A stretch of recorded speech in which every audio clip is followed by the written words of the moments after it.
गत पीरियड रे आमे माने महाकाशीय वस्तु विषय रे पढ़ीछे। आज आमे सौर जगत विषय रे नूतन ज्ञान आहरण करिबा। पिला माने आसो आमे जीव जगत बोली आउ एक नुआ दुनिया विषय रे जानिबा। नुआ दुनियाटी हेला सौर जगत। सौर जगत कहिले सूर्य संपर्कित केतेक वस्तु को बुझाए। सौर जगत 8टी ग्रह, उपग्रह, ग्रहाणुपुंज और धूमकेतु को नहीं गठित। सौर जगतर मुख्य हेउछि सूर्य। एहाकु सकल शक्तिर उत्स बोली कुहाजे। सौर जगतर 8टी ग्रह हेले बुध, शुक्र, पृथ्वी, मंगल, बृहस्पति, शनि, यूरेन्स और नेपच्यून। सूर्यर प्रथम और निकटतम तथा क्षुद्रतम ग्रहटी हेला बुध। द्वितीय ग्रहटी शुक्र। एहाकु कुआतारा मध्य कुहाजे। तृतीय ग्रहटी आमे जेउथिरे बसवास करुछे पृथ्वी। चतुर्थ ग्रहटी मंगल, जहाँकि पृथ्वीर निकटतम ग्रह। एहाकु लोहित ग्रह मध्य कुहाजाए। पंचम ग्रहटी बृहस्पति। बृहस्पति को बृहत्तम ग्रह मध्य कुहाजाए। षष्ठ ग्रहटी हेला शनि। शनि ग्रह को बलय ग्रह मध्य कुहाजाए।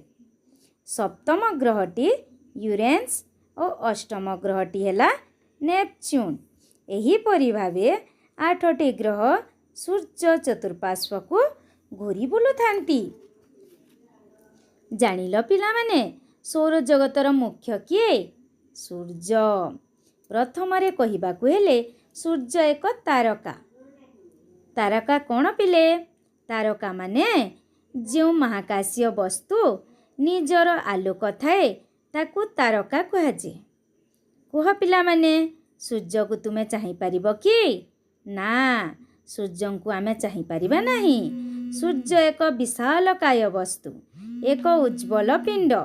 जानिछ पिला माने राति रे काहेकि अंधार होइथाए? हाँ पिला माने, राति रे सूर्य किरण पड़ु नथिबारु अंधार होइथाए। सूर्य आमको आलोक और ताप दिए, कारण सूर्य बक्षरे प्रति मुहूर्त रे असीम शक्ति जात होइथाए।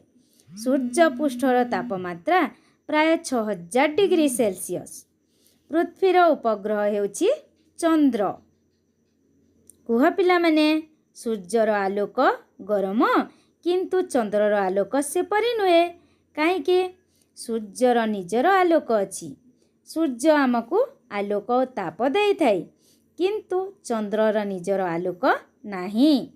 सूर्यंकर किरण चंद्र उपरे पड़िले चंद्र आलोकित होए, सेही आलोक पृथ्वी उपरे पड़े। सूर्यर आलोक गरम, किंतु चंद्रर आलोक सेपरि नुहे। चंद्रर निजर आलोक नाही। सूर्यंकर किरण चंद्र उपरे पड़िले चंद्र आलोकित होए, सेही आलोक पृथ्वी उपरे पड़े। पृथ्वीर मध्य निजर आलोक नाही, से सूर्य आलोक रे आलोकित होइथाए। हाँ पिला माने, आमे एबे सौर जगत विषय रे जानि सारिला। तुम पाई किछि अभ्यास कार्य रहिछि, ताहा करिबो। धन्यवाद।